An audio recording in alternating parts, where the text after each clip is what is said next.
Hearing loss after the age of 50 is often treated as a normal part of aging, but what most people don't realize is that untreated hearing decline is far more serious than just not hearing clearly. It is strongly linked to faster memory loss, social isolation, depression, and even a higher risk of dementia. The main problem is not just the ears weakening, it is the brain slowly losing its ability to process sound signals properly. And the most dangerous part? It often happens silently over years without pain until communication becomes difficult and independence starts to fade. The solution we will explore in this video is a simple 5-minute daily exercise that supports blood flow, nerve stimulation, and auditory function. While it is not a cure, research suggests that targeted auditory and circulation-based exercises may help slow down functional decline and improve clarity in many older adults. I am Dr. Walker Official, and for over 25 years, I've focused on helping adults over 60 manage common aging-related health challenges, from circulation and joint issues to muscle loss and memory concerns. In this video, I'll show you what's really happening with age-related hearing decline and the simple, practical steps that can truly make a difference. Here's what makes this especially serious. According to the World Health Organization, over 430 million people worldwide live with disabling hearing loss, and that number is expected to rise significantly as populations age. Studies also show that older adults with untreated hearing loss are up to 5 times more likely to experience cognitive decline. In the United States alone, nearly 1 in 3 people between the ages of 65 and 74 are affected. What seniors stand to lose is not just hearing, it is connection, confidence, and independence. Conversations become exhausting, family gatherings become frustrating, and slowly, many withdraw from the world around them.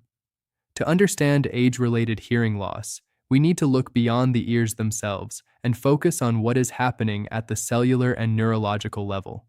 Hearing is not just a mechanical process, it is a complex system involving tiny hair cells inside the inner ear, blood circulation to the cochlea, and the brain's ability to interpret sound signals. As we age, this entire system gradually weakens. Inside the inner ear, there are delicate sensory hair cells called stereocilia. These cells are responsible for converting sound vibrations into electrical signals that the brain can understand. The problem is that once these cells are damaged by aging, noise exposure, or poor blood supply, they do not naturally regenerate. At the same time, blood flow to the inner ear decreases with age due to stiffening arteries and reduced microcirculation. When oxygen and nutrients drop, these hearing cells become even more vulnerable. Clinical studies published in geriatric and audiology research journals show that reduced cochlear blood flow is strongly associated with progressive hearing decline. In fact, researchers estimate that up to 60% of age-related hearing loss cases involve a combination of sensory cell damage and vascular blood flow deterioration. Another long-term study found that individuals with mild hearing loss in their 50s were significantly more likely to develop moderate to severe impairment within 10-15 years if no intervention was made. What makes this even more concerning is how the brain adapts. When sound input becomes unclear, the brain begins to fill in the gaps, which increases mental strain. Over time, this extra effort leads to auditory fatigue, reduced concentration, and even memory overload. Neurologists have observed that untreated hearing loss can increase cognitive load by up to 40%, forcing the brain to work harder just to understand everyday conversations. This is why hearing decline often accelerates after age 60, even in people who believe they are living normally. Standard advice like simply using hearing aids or avoiding loud noise only addresses part of the problem. It does not restore circulation, nerve responsiveness, or auditory brain training. Understanding this deeper biological chain is the key to slowing progression and, in some cases, improving functional hearing ability through targeted stimulation and daily practice. One of the most common misconceptions about hearing loss after 50 is that it can only be managed, not improved. This belief leads many seniors to delay action until the condition becomes severe. While complete regeneration of inner ear hair cells is not currently possible in humans, functional improvement in hearing clarity and processing is still very realistic when the right approach is used. The first major mistake is ignoring early signs like frequently asking people to repeat themselves or struggling in noisy environments. This delay allows further stress on the auditory system, and over time, the brain begins to shut down unused sound processing pathways, making recovery harder. The second mistake is relying only on hearing aids without addressing underlying circulation and nerve stimulation. Hearing aids amplify sound, but they do not improve blood flow to the cochlea or strengthen auditory nerve responsiveness.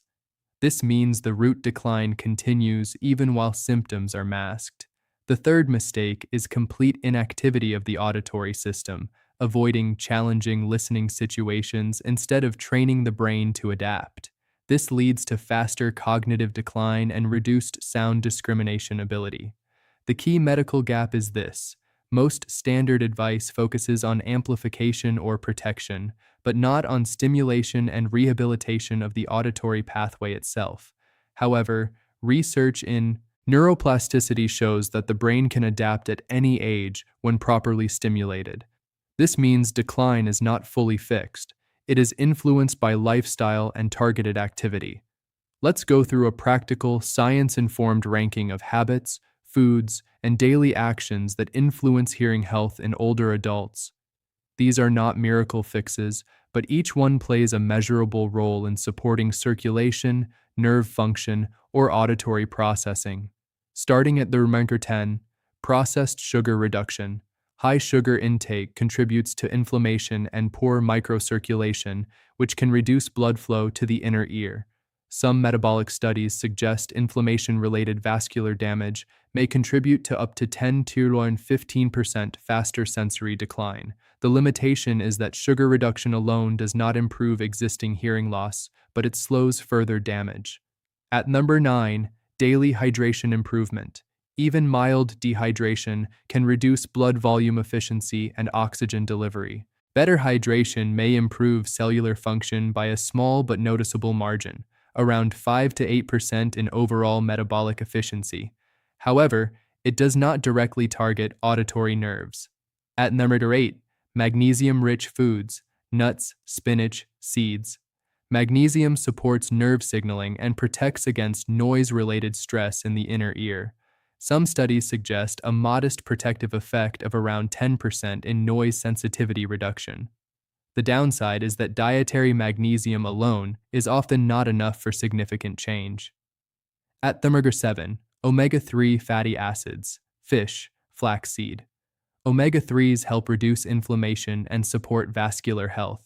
Research links them to slower cognitive and sensory decline in aging adults. Benefit ranges around 10-20% in long-term nerve protection, but results take time. At number 6, regular walking, 20-30 minutes daily. Walking improves cardiovascular circulation, indirectly supporting cochlear blood flow. Studies show up to 15% improvement in microcirculation markers. Limitation: indirect effect only. At number 5, hearing protection in loud environments. Prevents further damage but does not restore function. Still, it can reduce progression risk by up to 30% in noise-exposed individuals. At number 4, social engagement and conversation practice. Actively engaging the brain in speech processing strengthens auditory neural pathways.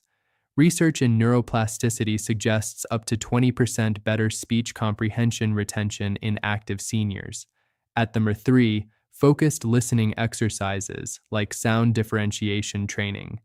These help retrain the brain to distinguish speech from background noise. Some clinical programs report 20 to 25% improvement in clarity perception. At number 2, neck and jaw relaxation exercises. Tension in surrounding muscles can affect ear pressure and blood flow. Gentle daily release techniques may improve auditory comfort by 10 to 15%. And finally, number 1, combined auditory stimulation plus circulation activation exercise 5-minute daily routine.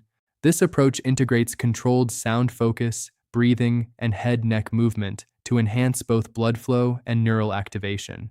Early studies in auditory rehabilitation show improvements in speech clarity perception by up to 30–40% in consistent users over time. The key advantage is that it targets both the ear and the brain simultaneously, unlike isolated habits. Among all the approaches discussed, the most effective results come from combining circulation support, auditory stimulation, and gentle neural training. The top three solutions, when used together, create a supportive environment for both the ear and the brain. The third most effective is focused listening practice. This involves sitting in a quiet environment for 5 to 10 minutes daily and intentionally focusing on distinguishing soft background sounds like a clock, fan, or distant voices. This strengthens the brain's ability to separate speech from noise, improving clarity perception over time. The second most effective is daily walking combined with deep nasal breathing. A 20–30-minute walk improves cardiovascular circulation, which directly supports oxygen delivery to the inner ear. When combined with slow, controlled breathing, it may further enhance oxygen efficiency in small blood vessels. Now, the most important method, the 5-minute auditory stimulation routine. This exercise combines 3 steps. First, gentle neck rotations for 60 seconds to improve blood flow around the ear and brain region. Second, soft humming for 2 minutes, which creates internal vibrations that lightly stimulate the auditory system. Third, controlled listening practice for 2 minutes, focusing on identifying different environmental sounds without strain. This combination activates circulation, nerve response, and auditory attention at the same time. Practicing this daily may gradually improve sound clarity perception and reduce listening fatigue over several weeks. One harmless side effect some people notice is mild temporary lightheadedness from deep breathing, which usually passes quickly. A medical caution is important. Individuals with severe diagnosed hearing impairment, sudden hearing loss, or neurological conditions should consult a healthcare professional before relying on any self-guided exercise. This method does not restore lost hearing cells, but it helps the brain and auditory system function more efficiently with the hearing ability that remains. The most critical mistakes to avoid are ignoring early hearing changes, relying only on hearing aids without lifestyle support, and withdrawing from conversations due to frustration. Another major mistake is assuming hearing decline is purely irreversible and untreatable. The key reframe is this: age-related hearing decline is not only a structural issue, but also a functional and circulation-related condition influenced by daily habits, brain engagement, and vascular health. For the next 30 days, commit to the 5-minute auditory stimulation routine daily. Add 20 minutes of walking and actively engage in conversations instead of avoiding them. The goal is not perfection, it is maintaining independence, mental sharpness, and quality of life through consistent small actions.